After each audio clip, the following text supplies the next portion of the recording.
C'est extrêmement facile à trouver.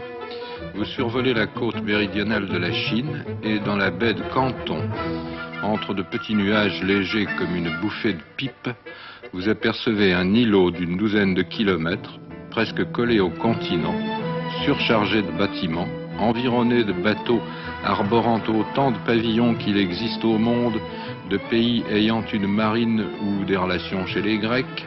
C'est Hong Kong, reliquat exigu et provisoire de feu l'Empire britannique.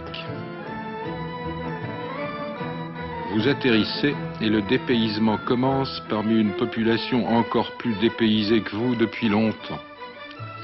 Le cosmopolitisme atteint ici un degré de concentration inconnu ailleurs. Le passant auquel vous demanderez l'heure dans une rue, qui pourrait être une rue de Londres ou d'Alger, vous répondra en turc, en pakistanais, en anglais, en arménien ou en espagnol.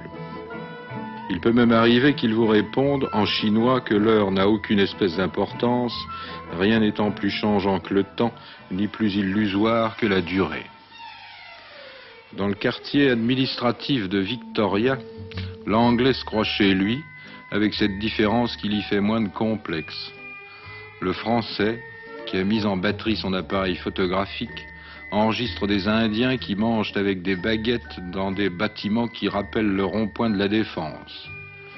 Et le Chinois, qui vient de passer la frontière du continent communiste, se croit en Suisse, dans un pays de banque et de libéralisme intégral, apparemment dépourvu de police, et tout occupé d'achats, de ventes, d'échanges, de combinaisons financières, de promotions commerciales et immobilières.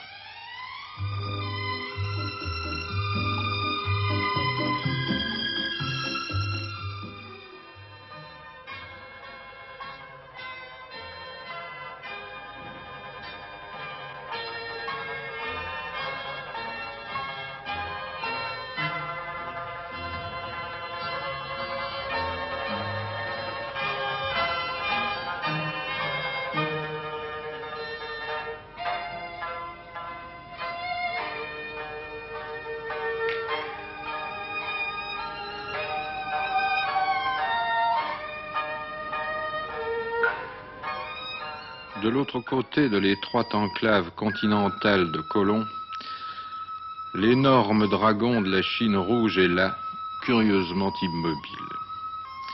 Il lui suffirait d'allonger l'une de ses pattes de quelques centimètres pour broyer cette dernière petite perle de la couronne, ou de souffler un peu plus fort que d'habitude pour éparpiller comptoirs, marchés, actions et obligations au vent de la mer de Chine.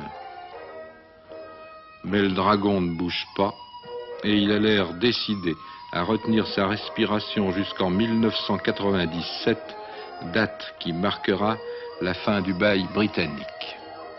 Curieuse mansuétude, le statut de Hong Kong et des territoires adjacents est l'une des curiosités diplomatiques du monde moderne.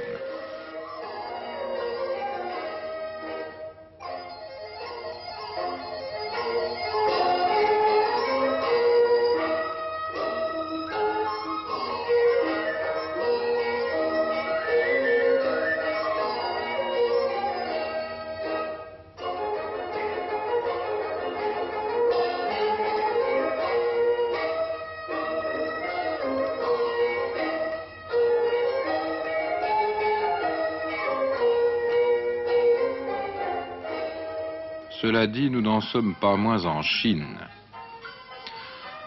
Cela se voit à quelques enseignes, à la multiplicité de ces restaurants et de ces boîtes à l'européenne qu'on ne trouve plus en Europe, à ces autobus qui viennent des surplus londoniens, à ces pousse-pousse ou à ces dragons folkloriques maintenus en activité sans limite d'âge par la bienveillance des syndicats d'initiative.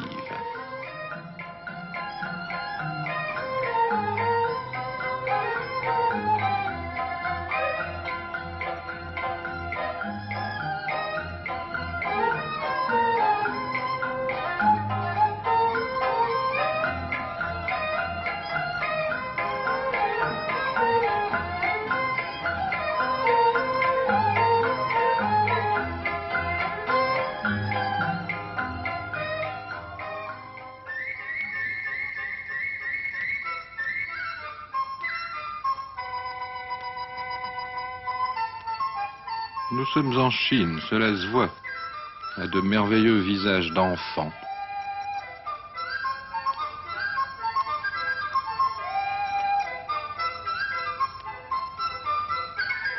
À cette manière de tourner en rond pour s'habituer à vivre sur une île.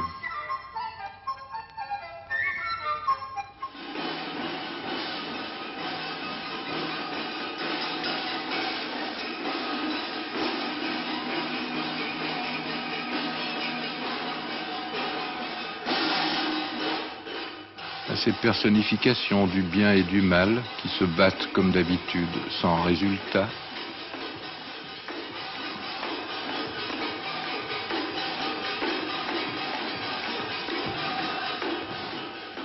Quoiqu'avec un arbitre.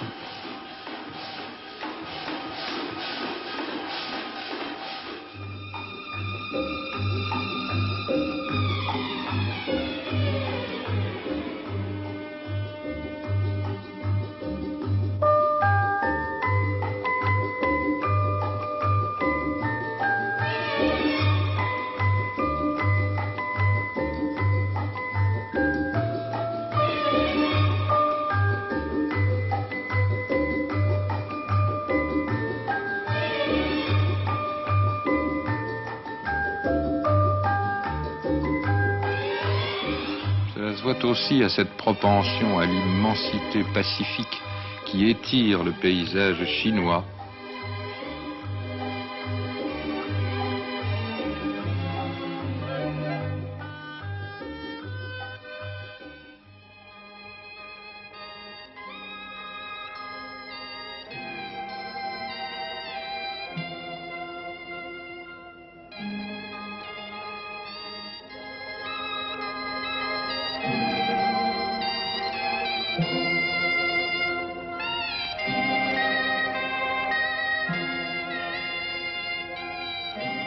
À une certaine douceur, à une certaine lenteur.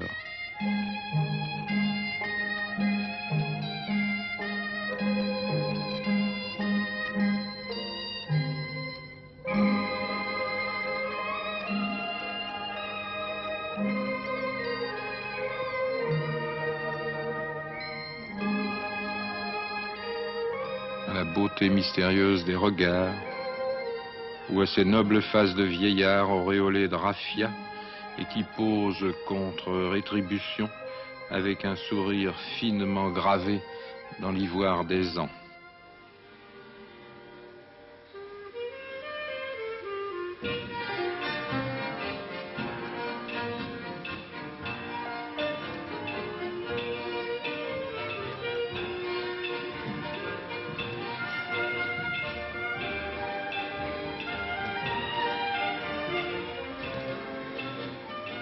Oui, nous sommes en Chine. Malgré les apparences, le béton n'a pas encore tout à fait solidifié le paysage.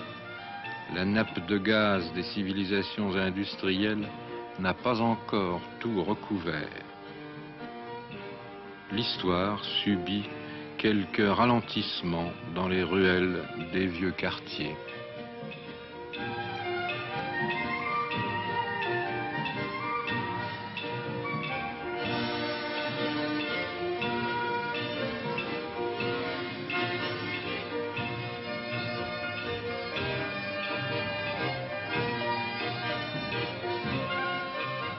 Sur les eaux du port, où se voient toujours de ces étranges navires à la proue surélevée, aux ailes de chauve-souris, qui embarquent encore les curieux pour l'un des derniers passages de la poésie.